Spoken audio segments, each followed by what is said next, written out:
हिंदी सक्तीविरोधात ठाकरे आणि मनसे आक्रमक झाली होती आणि त्यानंतर उद्याच्या अधिवेशनाच्या पूर्वीच आज सरकारने जो GR आहे तो रद्द केला आहे। आपल्यासोबत मनसे नेते अविनाश जाधव आहेत। सर, काय सांगाल? विजयची रॅली देखील काढण्यात आली। गेल्या अनेक दिवसांपासून जी तुमची मागणी होती की हा जो GR आहे तो रद्द झाला पाहिजे, ही भूमिका आपली होती। 5 जुलैला मोर्चा काढणार होता, मात्र आता 5 जुलैला मोर्चा निघणार, विजयची रॅली निघणार का? मला असं वाटतं की हा खरा विजय जर कोणाचा असेल तर तो सन्माननीय राजसाहेबांचा आहे।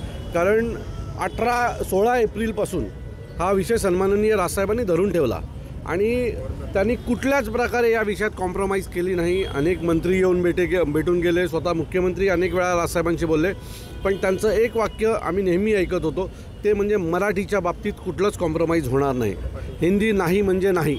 ही भूमिका सन्माननीय राजसाहेबांची जी स्ट्रॉंग भूमिका होती तीच आज समोर आली। खरं तर भारतीय जनता पक्षाच्या अनेक नेत्यांना आणि सरकारमधील अनेक मंत्र्यांना सन्माननीय राजसाहेबांनी सांगितलं होतं की तुम्ही मराठीशी कुठल्याही प्रकारचा कॉम्प्रोमाइज करू नका, नाहीतर एक दिवस हा मराठी माणूस जर एकवटला तर ते तुम्हाला परवडणार नाही।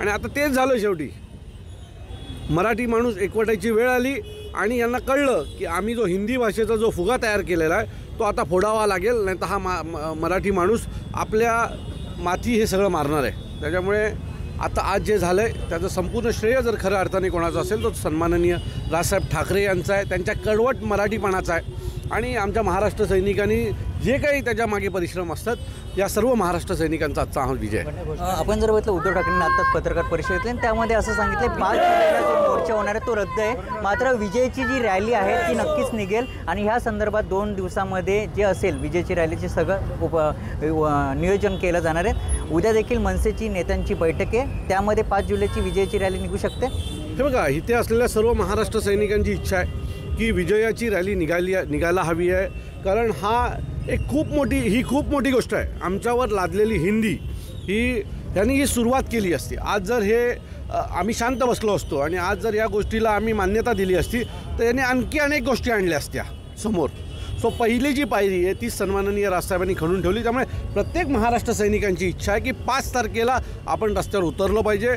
आपण याच्या आधी निषेधाचा मोर्चा काढणार होतो, आता आपण विजयाचा मोर्चा काढला पाहिजे। पण हा सर्वस्वी निर्णय सन्माननीय राजसाहेबांचा आहे। सन्माननीय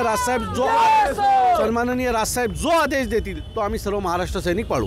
पण एकीकडे बघितलं, उद्धव ठाकरे आणि राज ठाकरे हे एकत्र येणार, युती होणार, 5 तारखेला युती होऊ शकते अशी देखील चर्चा होती। मात्र आजच्या बैठकीमध्ये अधिवेशनाच्या आधीच ही मोठी घोषणा केली, म्हणजे कुठेतरी तुम्हाला एक सांगतो, युती 5 तारखेला होईल हे फक्त पत्रकारांनाच माहिती आहे, बाकी देवाला पण माहीत नाही। आम्ही ज्या गोष्टीसाठी एकत्र आलो ती गोष्ट खूप मोठी आहे निवडणुकांपेक्षा।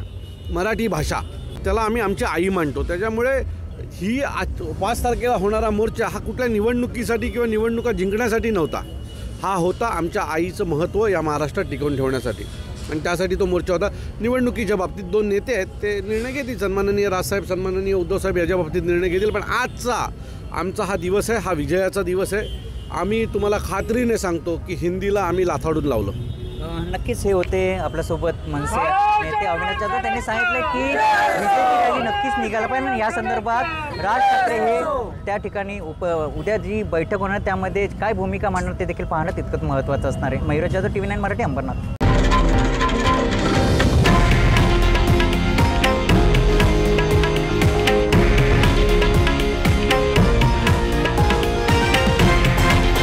हे आहे देशातील नंबर 1 न्यूज नेटवर्क आणि आपण पाहत आहात TV9 मराठी, एकमेव।